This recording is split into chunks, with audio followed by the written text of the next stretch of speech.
Hello and welcome to Grief Seeds, a podcast where you'll find insights, reframings, metaphors, and visualizations, all known as grief seeds, to help you cultivate growth and healing in your life after loss. My name is Shelby Forsythia. I'm an intuitive grief guide and author, and on this show, I'll share insights from my interactions with clients, wise words from fellow grievers, and personal stories from my own life, with the hope that they transform your grief as they have transformed mine. Because even when it doesn't feel like it, we are planting the seeds of growth in the midst of great pain and heartache. Your grief is welcome here. Hi there, grief growers, and thank you for joining me for another episode of Grief Seeds. Today I want to talk about joy. And this is such a touchy subject with grievers for so many reasons.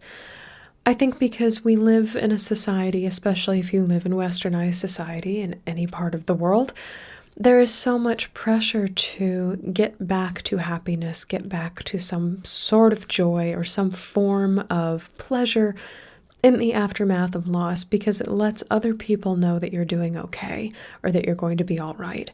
It's kind of this performative happiness to make others feel good about the fact that we're grieving, whether or not the joy actually feels real or possible to us. And there's a phenomenon, unfortunately, within the media that we've bought into as a culture, as a society, of, pardon the phrasing, but triumph porn, where in 30 minutes and 60 minutes in a 90-minute film, a major loss happens, and then by the end of it, everything is tied up with a happy resolution and a pretty bow, and the woman finds another man to marry, or the girl finds a mentor that can replace her dead father, or the man finds out that the loss of his only child isn't so bad after all, because there are other children to mentor and another purpose that he can find within his community. And while those stories may all be valid, they may all be pictures of a life after loss, the time in which they happen, 30 minutes, 60 minutes, 90 minutes, gives us such an unrealistic idea of how long it takes to not just find meaning in the aftermath of loss, but to relocate joy, the experience of joy, the feeling of joy.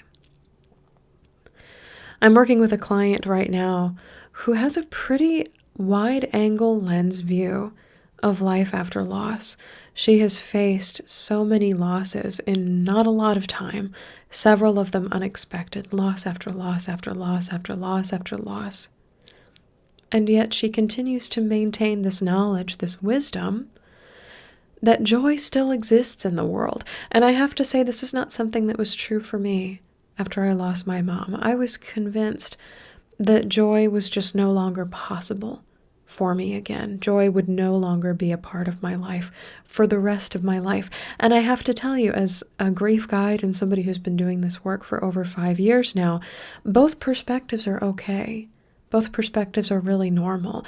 There are grievers who grieve and believe that they will never feel joy again.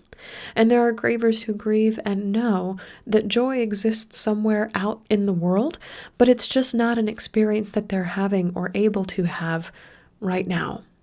But in both cases, for myself and for this client that I'm working with right now, there's this desire to re-engage with joy again. So something that I offered to her and I've offered to so many other clients is this practice of rehearsing joy, even when we don't feel it. And this, please do not get me wrong, this is not fake it till you make it, because Lord knows I absolutely hate doing that in the midst of loss. And anybody who's tried to tell me to be grateful for what happened or to smile until it actually feels good to smile, I've wanted to punch right in the face. So this is not going to be a show about that.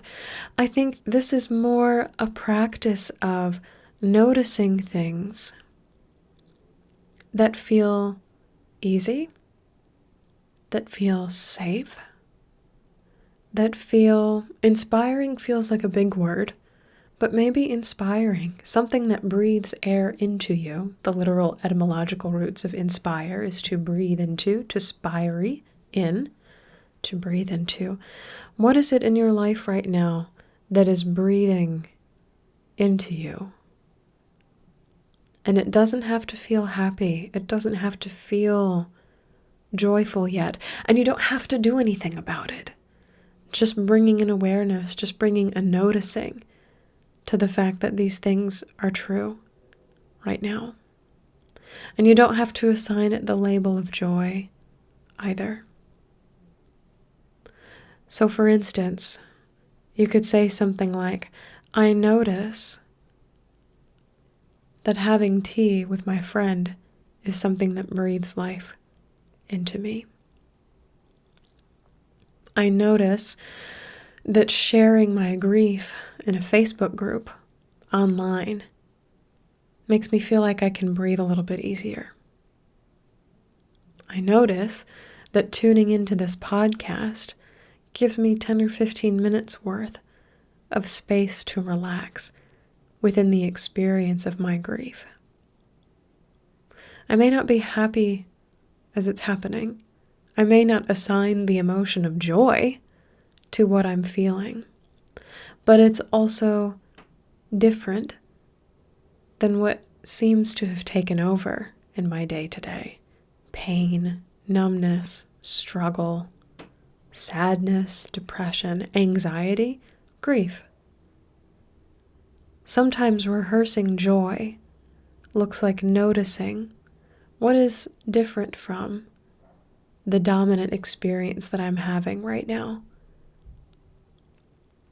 What's something that I see or hear or interact with that's breathing life into me, that is supplying me with something, as opposed to feeling like I am being taken from? What makes me feel like I can receive right now? This could be a flower, a song, even a poem in a book, if it's possible for you to read in the aftermath of loss. What's something that's breathing just a small amount of life into you?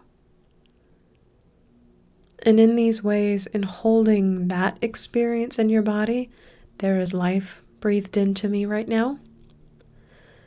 You are slowly but surely rehearsing joy.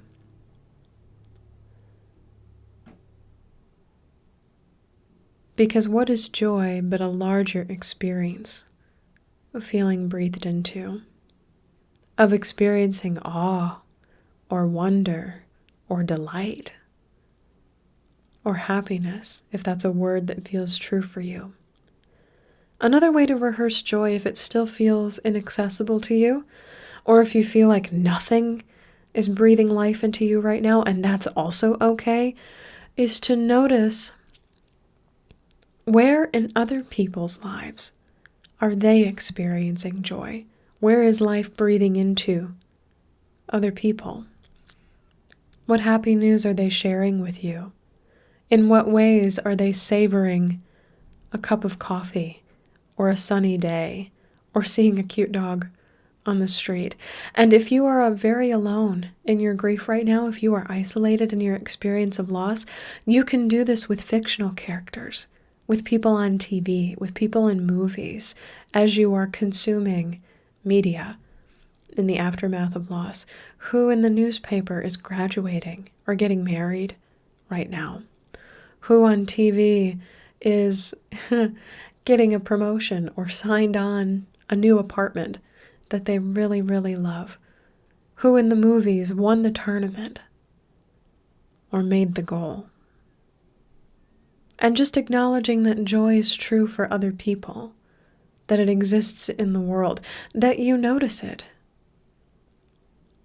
And joy may notice that you are taking notice of it. Let's take a deep breath in here together. And out.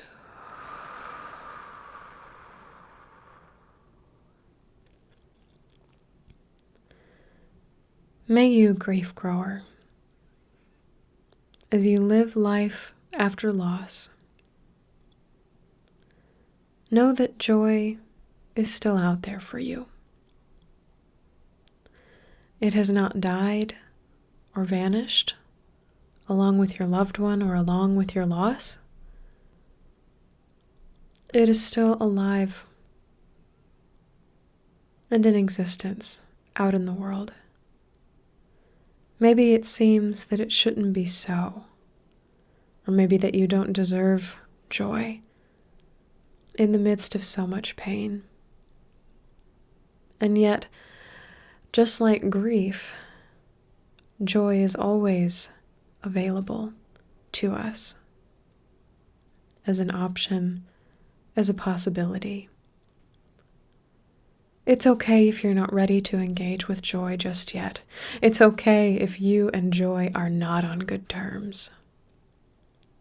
It's okay if resentment or bitterness or numbness or impossibility towards any experience of happiness is what your reality is right now. But if you want to one day return to joy, or have joy return to you, may you find it easy or helpful to rehearse it. May you find pockets of breath in your life with grief, space where something sounds good, or smells good, or feels inspiring in the midst of all the blackness and darkness and pain. Or may you notice all the places and spaces that others are experiencing joy. May you take stock of their delight and their happiness, and know that joy exists out there for you somewhere too.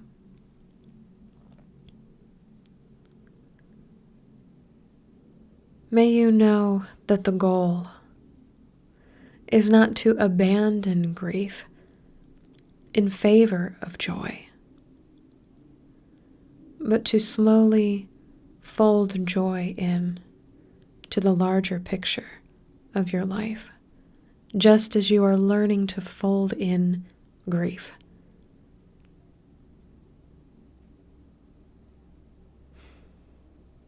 Deep breath in here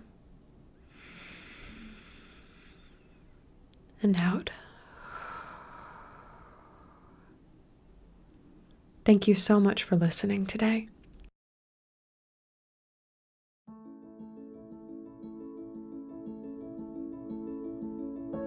So that's all for this episode of Grief Seeds. Thank you so much for listening today. You can find additional grief support at shelbyforsythia.com or by following me on social media at shelbyforsythia on Facebook and Instagram. If this podcast helped you in your life after loss, please leave a review and subscribe on Apple Podcasts, Spotify, or wherever you listen. And be sure to share Grief Seeds with a friend, because you never know what someone you love is going through. A huge thank you to my Patreon supporters for financially keeping this podcast on the air. If you'd like to support Grief Seeds on Patreon through a yearly or monthly pledge, you can do so at patreon.com/shelbyforsythia. My Patreon supporters get access to behind-the-scenes content, including a once-a-month grief support call with me and 5 90-minute workshops with topics decided by grievers themselves.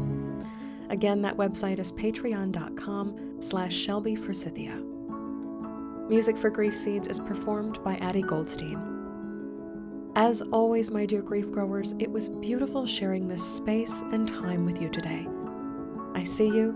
I am so proud of you and the work that you're doing in the world, and I love you. Because even through grief, we are growing.